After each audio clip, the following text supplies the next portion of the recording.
poison. I would like to do just a case study for 1 minute on the China corruption link and the role of our work more broadly in that. Malaysia, for 61 years, one party governed this country since it became independent in 1957.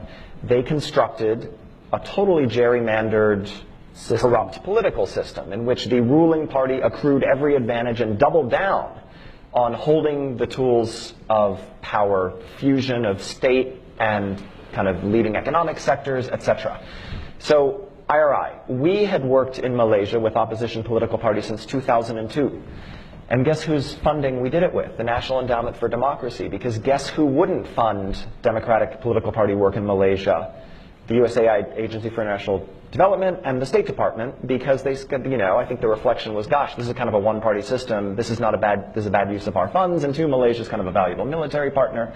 So for 15 years, working with NED resources, we worked to strengthen Malaysian opposition parties. And guess what happened 2 months ago? After 61 years, they won. Not thanks to us, thanks to them. The good guys won. There was such a reaction to the excesses of corruption and cronyism and nepotism. It had nothing to do with us. But it was the excesses of the one-party state, the kind of logical culmination of the abuses of power in this quite rich Southeast Asian country.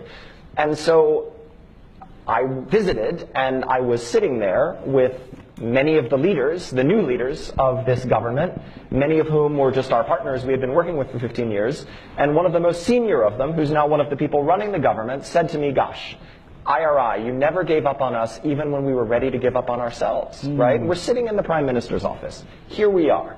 That's a tribute to them, not a tribute to us, but it's an example of playing the long game. And the reason I wanted to bring this up is the link, because guess what the first step, really one of the first steps the new government took?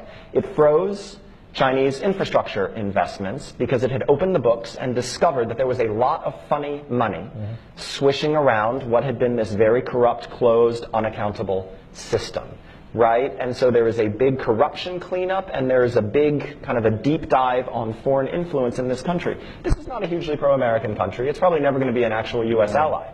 But this is going to redound to our benefit, right? And that's an example of the long game.